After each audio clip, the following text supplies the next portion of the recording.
Welcome to Off the Page. I'm Will Cain with Andy McCarthy. So Andy and I have just finished talking about Goldman Sachs versus the SEC or SEC versus Goldman Sachs, and we've established at least one thing. John Paulson was the smartest guy in the room. And I think we continue to disagree on whether or not Goldman's omission was legally fraudulent. But Andy, let's set aside legality for a minute. Do you think what Goldman did in marketing this security was ethical? No, if it was just business ethics we're talking about, or to put it more concretely, if I was in the biz, I would never deal with Goldman again, knowing that they engaged in this kind of practice. I mean, look, what they did here was work with somebody to put together an asset that the guy hoped would fail, and then marketed it to their clients, which is something that they're allowed to do as long as they don't themselves participate in the failure. As long as they don't secretly do anything to ensure the failure. If they just sort of allow it objectively to happen, I think, and I know we've disagreed about this, but I think that's something they're allowed to do. But I certainly wouldn't do business with them anymore. Why would you buy something from somebody knowing afterwards that they were hoping that you'd end up losing your shirt over the investment? Right. Shouldn't that brings us to the point of regulation then? And my question for you is, if we both agree that it was unethical, is that not a good place to begin to look at a line to draw a regulation? If the law doesn't cover this unethical behavior, would this be a good place to consider putting into place some sort of regulation? Well, I think that I don't like the modern thought that everything bad that happens is a violation of the Constitution, and that with respect to everything that we don't like, if there's not a law against it, there should be. Right. And what I have found over the years is that there's a knee-jerk reaction on the part of people when something goes wrong to say that we need a bunch of new laws to make sure it doesn't happen again. Because what happens when you enact new laws is, especially in the financial area, usually the lawyers and the accountants get rich because everybody has to figure out a way to comply with the new laws. But the new laws end up opening new opportunities to do unethical but not quite illegal things. Right. So you don't stamp out unethical behavior, because unfortunately unethical behavior is part of the human condition. But what you do is intrude the arm of government into business relations.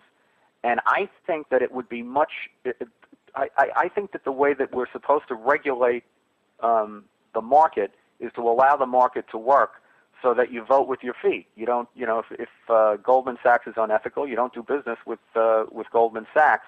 But I would reserve the law for those worst-case scenarios where somebody does something horribly and clearly illegal, like theft, for example. Right. Well, Andy, I mean, I'm not trying to hide any objectivity here as well. I mean, I'm a free market capitalist as well, and I think that is the ideal scenario, that the market will police itself in things outside of egregious theft and violations. But even us both coming from that perspective, I think we would both agree that there is a role for some regulation out there, that we don't want companies putting out poisonous foods or companies making usurious loans, that there's a role at some point for regulation. And if we agree at that level, then it becomes a game of where do we draw the line, right? And all right. Well, but also let me suggest this: somebody puts out poisonous food. The person who gets poisoned has a civil action in tort for the person who poisoned them. That doesn't mean that you necessarily need to have a full-blown government bureaucracy, which will grow bigger and bigger, more and more intrusive, to the point where, when they want to regulate salt now. Right. And the thing that I think we have to realize, Will, when we go down this path, is that it is the inevitable it is the inevitable tendency of government, no matter how finite you try to make a regulatory mission at the beginning to expand and metastasize. And what you have to be careful of doing is, in the hope of trying to regulate and prevent certain kinds of serious behavior, growing a monstrosity that's so big that we can't have the dynamic economy that we need to have. Let's take it to the other end of the spectrum, Andy, the place that you and I would both say is ideal, the free market, the market policing itself. We both love the theory. Do you think in reality, though, let's take this specific case, that Goldman will suffer from free market consequences here? Well, if you think about it, it's not really a fair question because, this thing didn't occur in a vacuum. There's a long history here. Goldman has a really inextricable and in some ways incestuous relationship with the government. You have a revolving door of people coming in and out of Goldman and into government and back to Goldman and that sort of thing. So it's not like if you regulate or don't regulate on the basis of what is the gravamen of this lawsuit, that Goldman is somehow removed from the equation of a intrinsic relationship with the government. Now, if you want to talk about a real free market where we don't have this, then I think, and when I say a real free market, I mean where you basically let the market police itself, and you don't have big players in the market who are quasi-government officials, which is almost the way I would look at Goldman. Then I think that's a much different equation than what you have Andy, here. I'm so glad you said that. I mean, in my quiet little vacuum of my own world, I've been saying this. I wonder if you'd agree with it. I mean, these big banks, obviously, by implication, we can have seen over the last 2 or 3 years, were quasi-governmental. They weren't truly private entities.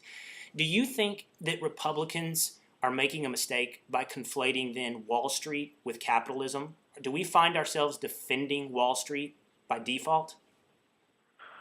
Well, I think that the mistake that the Republicans have made is not so much defending Wall Street, because I think you can defend Wall Street and still be very critical of a lot of the things that went on there.